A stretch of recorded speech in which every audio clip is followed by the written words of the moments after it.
Good day, everyone. This is Pilot Noodles, and you're listening to DDO Players News, where we take a look at the latest news in DDO and on the tabletop. And please welcome my co-host from Ravenloft, Dracula. Hey now, everybody. How's it going? Everything is going fine over here. How are things in Barovia? It's been one of those weeks. Yeah. The Bankers Guild is coming after you for rent on the castle. Yes. And other things. So, what are you going to do? Adulting. Then let's go and find out what's going in the world of DDO. And it looks like that the Shroud Palooza is coming to Thelanis. I know, what a shock. Yeah, Thelanis is the first server for Shroud Palooza. Of course, Bonnie talked about this a couple weeks ago, so you all should be ready for Shroud Palooza. Look for some LFMs coming October 6th. Which would be this Saturday. So Saturday, October 6th, if you're listening to this live, are the first few days after it's released. If you're listening to this in the future, you have missed this. Jump in your TARDIS, and then you can partake on Thelanis at least. Other servers will be hit, of course. But yes, so look for the LFMs October 6th over on Thelanis between 4 p.m. and 7 p.m. Eastern Standard Time. And you can partake in the first running of Shroud Palooza 2018. Then let's go and see what's in the Chronicle this week. And anything exciting? That looks like a guard on the front. Yeah, it's kind of a weird cover this week, but okay. Then again, they've had 302 issues. It's probably hard to find pictures to put on the cover of the Chronicle. Well, they're waiting for the time when they can start to get the Night Revel stuff up. True. Soon, very, very soon, we'll have lots of Night Rebelish covers, I'm sure. At least probably 2 of them, at least. In the community spotlight of our Chronicle, Doug Glendower is taking a look at the Sharn series of modules and books. So if you want to learn more about Sharn before the upcoming expansion, check over and watch those videos out. I actually haven't watched any of those yet. I need to do that. Interesting to see Doug's take on the Sharn series of modules and books for a pen and paper D&D. Some dude named Drac gave a first look at Update 40 on the Mania and the Wood Elf and the Night Rebels. Don't know who that dude is, but you might want to go check those videos out, though. And I think some of them might have a pine leaf in them as well. Ooh, maybe. Have to go check them out. And maybe some evergreen foliage. Yeah, and the House of Grouse returns with a new blog post. So click over and check out the newly returned House of Grouse. The Fansite news section, we have the first edition of a D&D Night on D&D stream, at least in the Rescuing Sabajade storyline. That happened a couple Sundays ago over on DDO stream, but you can watch the video now in case you didn't get to watch it live and see me step on a rune just because I wanted to, even though I knew what was going to happen. Axel is revealing his top 10 DDO adventure packs. Click over and watch that video. Episode 533 of DDO Cast is now available to listen to. 533. That is crazy and amazing. But good job, Patrick, on that. Cycle Blonde's now streaming over on Twitch. Check out to watch that. DDO PL is running Crystal Cove. Baklagor is having some Fridays on Ice, of course. DDO Sunday with Alex and Lynn. That is the newest addition to the DDO stream. And we have Inside the Magic Circle with Tone Station. And of course, click over to watch the newest Streamin' with Even. How about our guild, or I'm sorry, not our guild, our Chronicle comment of the week. What is the scariest dungeon in the game? The scariest dungeon. Yeah. Temple of Elemental Evil Part 2. Why did I not know you were going to choose that? I don't know, man. Scariest dungeon. I don't have an answer for this week, actually. I'm trying to think. I can't think of any dungeons that are really scary. I guess it depends on what you call scary. Well, see, that's true, too. Yeah, I don't have an answer for that this week. Ooh. Anything that starts with the word challenge. Exactly. The most suckiest dungeon, of course, is the Crucible. Everybody knows that. But they said scary, not suckiest, so... Okay. Can't answer you. Screenshot of the week this week is Sibby is finding Chokebriar in the Red Fins, and that is the 384th DDO screenshot of the week. Then let's go and find out what's on sale this week. We have the Rise Again sale, 25% off through October 4th. The Select. I love it when they use the word Select. Hearts of Wood, healing items, SP potions, and quest elixirs. Our weekly coupon will get you a lesser restoration potion, 5 of those potions, with the coupon code RESTORATION, RESTORATION, now through October 4th as well. Now you'll just need to remember to take advantage of that Hearts of Wood sale. Yes, I'm going to have to figure out how to raid the old coppers, as it were, and buy some points. Because I don't have enough points for it, but I'm going to need one soon, apparently, sooner than I thought. You didn't think how close we were getting to level 20? Well, I knew we were getting close, but I thought I'd have a couple weeks to try to budget that I said turbine points. See, I've been really good about doing that, and here, I just said it. Yeah, I thought I'd have a couple more weeks to kind of like budget the money in to buy the DDO points for the Heart of Wood, but no, it's fine. Well, if you want to wait a couple weeks and pay an extra, well, now 33%. See, I know I need to get it now because it's on sale. So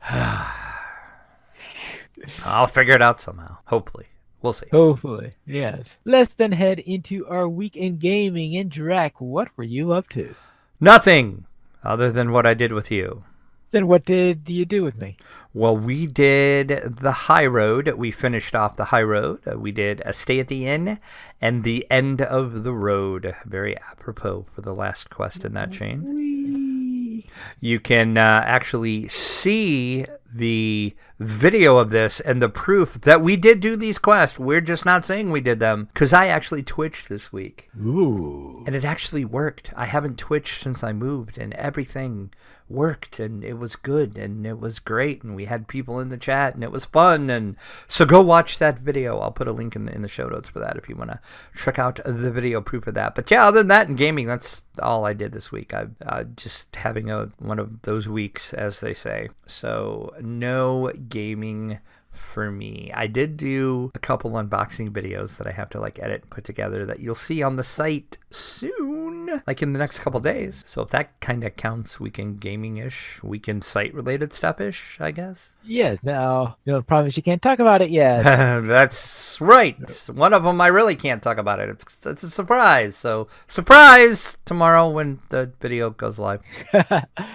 Then let's see what I did. First off, I decided that because I was always behind Drac on the XP wise, because he keeps on getting this extra 10% that I'm not getting. So therefore, in order to catch up, I decided I would rerun the High Road, this time solo. So therefore, I ran Detour, Rest Stop. Then when I finished up Rest Stop, I was doing landscape stuff, and I ran to that werewolf that we keep on not being able to do because it's never at night. Yeah, exactly. So therefore, it was actually at night, so I found the frozen werewolf, killed him, and that's what gave me level 19. Woot woot. Then I did a Stay at the End and Lost in the Swamp. I did not do the End of the Road because I figured, all right, I hit level 19 and I think a bubble afterwards, and I think that should be enough to keep me ahead of you. Now we just have to decide that the next time we quest together, whether you're going to run with Drac or with your level 18, and depending on your mood.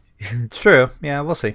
We'll see on there. Yeah, I guess it depends what we decide to do. Well, I think now that I'm level 19, I think the Stormhorns is... Oh, yeah. That would be the best thing to do at 19. You were right. And you should hit 20 in no time. So, yeah. Right. So, yeah, I might dust Drac off because I haven't played Drac in a long time. All right. That way you get a little bit of... Actually, I think they're both Rangers, right? Yes, they are, actually. Yeah. Yeah. So, yeah, you're just going to have a different Ranger with you this time. A different Ranger, yes. Has Drac in the name, but just a different Ranger. Just a different one, yes. Then we'll... that Drac probably has already done Stormhorns. Yeah, I think we did it. Right, I'm pretty but sure that since was you don't secure. need the XP as much as I do, Right, it doesn't yeah, I matter. mean, because it's going to be reincarnated down to level 1 anyway, so it doesn't really matter. Right. So, Then on my Dragonborn Artificer, I went into Sorrowdusk Isle. Essentially, I wanted to get into a position where I wanted to get to level 9. And I was level 8, so I thought, all right, let's go to Sorrowdusk Isle. So therefore, I did the Trollish Scourge and Extermination. I had done an earlier part of it in earlier levels, went away from it for a while because it got above my level, so now I'm coming back. So I did those two. Then I did the Temple Outpost, Captives of the Cult, and the Libram of the Six. Then I went into the Hall of Heroes and ran the Slave Pits of the Undercity. And there was this room that had an obnoxious number of spellcasters in there. So because of that, they managed to overcome me and kill me. But apparently they were weakened enough so that the cleric was able to finish them off. So I thought, oh, the cleric is still alive. Now remember, cleric is only level 8, so therefore couldn't res me. But I thought, all right, I'll get the cleric to pick up my soul shard, and then we could see if there's a shrine anywhere around. makes perfect sense, yeah. Yeah, it makes perfect sense. I go by, and I turn the corner one thing, and I think I finally got a surviving cleric that is able to pick up the shard for me and be able to go to the shrine. And it turns out the shrine was 10 feet from me. Doesn't that figure? Yeah, thing. Don't. Why can't it ever be 10 feet from me when the cleric also gets killed? Oh, dear. But anyway, so therefore, I did manage to do that. So I got rest back up. So I was able to get back to full and all that stuff. And of course, then I remembered the annoying number of traps in this. Now, I'm playing an artificer, and I thought that the number of traps was annoying. Well, that's what I was just about to say. Now, why are traps annoying to you? You're an artificer. You should just be able to go, oh, trap, disarm. Oh, trap, disarm. Oh, trap, disarm. Oh, half of the time the disarming box is on the other side, which that's when the advantages of a rogue is. Well, that's true, yeah. Because I just like dash right through the trap, and I'm like, ha ha, reflex. I didn't get hit. Yeah. Right. So therefore, I didn't quite have that advantage on that one. So I got hit a few times trying. And there are a number of traps there that don't have any means of disarming them. And of course, there was the one with the puzzle area. And I did eventually find a box for that. I don't know if I just completely missed the box or what that box did or anything like that. But I did eventually find a box that was because this is the room where you had the puzzle tile thing and you had the spitting heads with the spitting out fire. Yep. And I don't know what the trap box in there does, whether it turns the fire off. It does turn off the fire. Oh, yes. Boy.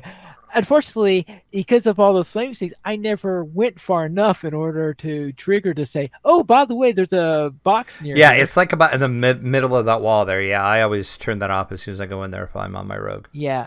Unfortunately, I didn't think of that. So therefore, I did not have that turn off. Boy, that would have made that room a lot. Yeah, I'm going to say that room is really way harder if you don't turn those fire traps off. And of course, my least favorite room in there is still the infamous skeleton archer behind the air pusher.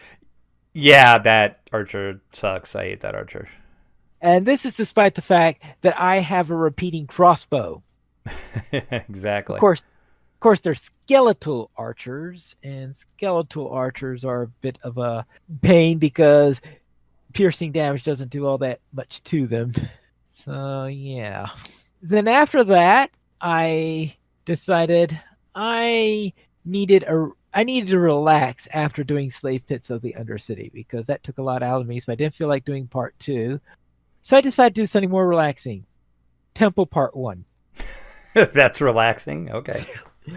Compared to if you say so. Compared to Slave Pits, yeah, I decided Temple Part 1 was relatively now Temple Part 2, as I established earlier in this episode, is not relaxing, especially a certain fight against a certain fungus demon and all. But anyway, I did Temple of Elemental Evil Part 1. I did pretty much a clearing of the entire place, and I reached level 9 as a result of that, which meant that now I was ready to head into White Plume Mountain, which was the entire point of getting this leveled. So I could go to White Plume Mountain and record that. And I believe the first episode of that is, actually coming out tonight. So therefore I'm doing a 3-part series where I go through White Plume Mountain with my artificer. And of course, while there are 1 or 2 things I remembered from that place, I completely forgot about the crab. Actually, I think I forgot about the final bosses in all 3 areas. The crab is the greatest. Yeah, that crab was, well, I have a feeling that it might not be best thing for an artificer to go against. I try to think, all right, what is the best thing to use against a giant crab? Probably a big hammer would be appropriate. Yeah, that would probably be appropriate. A big hammer is probably a great weapon to use against a crab. And then in Minecraft, I started on the Minecraft Hardcore Challenge for October, where I am to build a castle on top of a very high pinnacle. So you're building Castle Dracula, basically. Yeah, something like that. Way up there. So therefore, you don't want to fall down. Probably not. Or you'll go completely splatty. So I managed to record up to the point where I finally get to the top. Now, next time I guess I'll be taking a look, seeing what's up there, and seeing what my options are to build.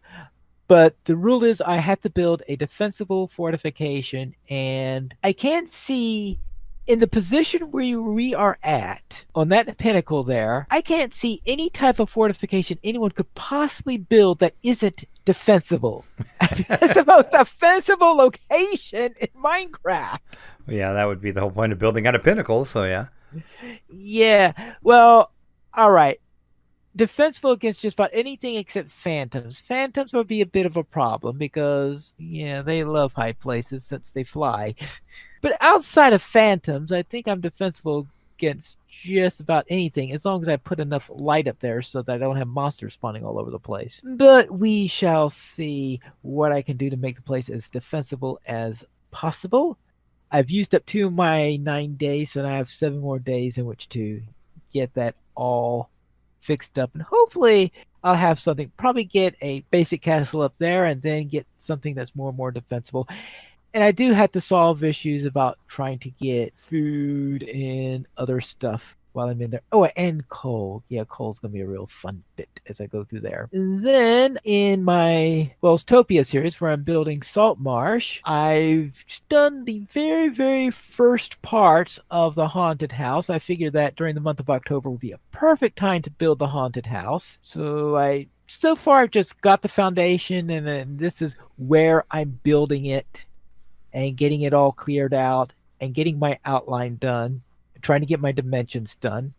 So I'm just at the very, very beginning stages, but hopefully over the course of the month, I'll have a nice haunted house. Well, I'm not too sure. Can you use the word nice with a haunted house? Sure, why not? All right, yeah. So it'll be a nice haunted house in which to scare any adventurers that may dare to come inside. I mean, I think haunted houses are nice, so sure.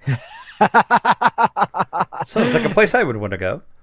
Right. And then I managed to watch the Minecon festivities where they were announcing what's coming up for the next updates in Minecraft, where the next update is going to include bamboo inside the jungle. So now you'll be able to find bamboo in the jungles, which will help you to do some things. But more importantly, you know what you're going to find eating bamboo in the jungles? I'm going to guess a panda, because that would make sense. Yes, pandas. Yeah, so it'll be pandas eating the bamboo inside. So therefore, they're adding bamboo and pandas. And after that, in early 2019, they are going to be updating the villagers so that the villagers will hopefully be a little bit less stupid than they are right now, making them a little bit more unique. They are going to be adding villagers into jungles because currently you can't have villagers in jungles, so they're adding another biome for villagers to live in, and they're adding pillagers who are going to come in and invade the villages. Nice. Yeah. Well, unless you have to be a villager and you have these pillagers coming in shooting crossbows at you. Well, yeah, true. There's that. And yes, they are adding crossbows, which is the other thing that they'll be adding. So that's all something for our future in Minecraft, which you'll see when that comes up. We currently have 21 supporters on Patreon. If you'd like to help support DDO players, simply go to the donations page where you can support the Players Alliance on Patreon. There you'll find rewards, including a mention on the podcast of your choice, or even be a guest with us for an episode of DDO Players News. And I'm sure that at some time, Drac will have the time in which to be able to solidify the new Patreon rewards. At some point in this century, I promise. Oh, you're happy it's the teens instead of the 90s? Exactly. That's all you're going to get right now. Okay.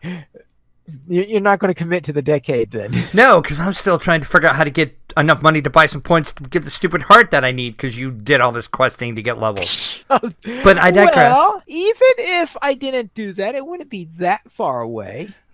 I digress. If you would like to email us, you can email us at podcast@ddoplayers.com, and you could also follow us on Twitter, the Players Alliance at Players Ally, DDO Players at DDO Players, Draculetta at Draculetta_72, and Piney at Piney Needles. And you could also follow Drac on Twitch at Draculetta_72. Which I'm actually twitching again. Yay. The Players Alliance has 2 live shows every Monday at 8:30 p.m. U.S. Eastern Time. We have DDO Players News. And every Saturday at 8:30 p.m. U.S. Eastern Time, we have Lotra Players News. And you can join us for our live shows at ddoplayers.com/live. And that is all for tonight. And this is Piney Needles reminding you to quest responsibly.